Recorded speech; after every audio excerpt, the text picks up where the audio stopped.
We shall never surrender.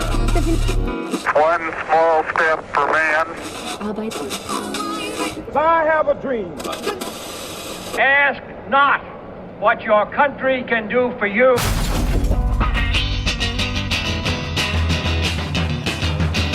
What's the status quo of your favourite quote? Professor Buzzkill explains all on Quote or No Quote.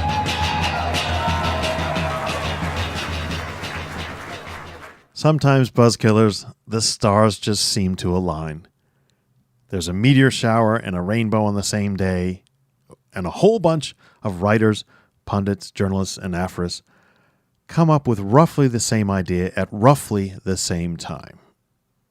Or at least they come up with it over a couple of decades. And in terms of the history of quotations, that's more or less the same time. And it's also the story of the aphorism and witticism, life is just one damn thing after another. But it's easier to attribute such a quotation to Mark Twain. And that's what people have done. The basic idea that life can be boiled down and summarized in one phrase that's so obvious and observant is too pithy not to love and to employ whenever you need it.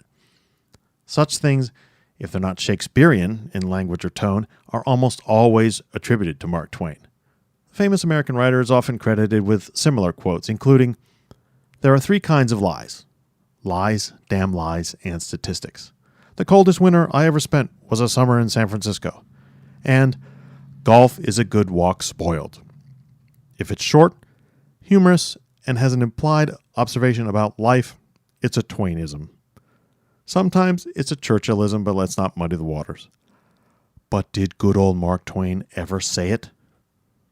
Well, like the statistics quote, the San Francisco winter quote, and the golf quote, there's no evidence at all that Twain ever said, life is just one damn thing after another. Like so many quote magnets, Churchill, Gandhi, Lincoln, Twain was one of the most recorded people in modern history. He made sure never to miss an opportunity to write down and to publish one of his many witticisms in stories, in novels, in essays, and reporters and hangers-on wrote down nearly everything else he ever said. So if there's no evidence of Twain making this one damn thing after another observation about life, it's pretty certain he never said it.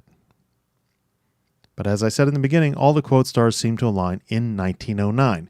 That's when the saying first appeared in a variety of magazines and newspapers. Sometimes it was described as a proverb printed on a sign, like "the buck stops here." And sometimes it was described as a snippet of overheard conversation.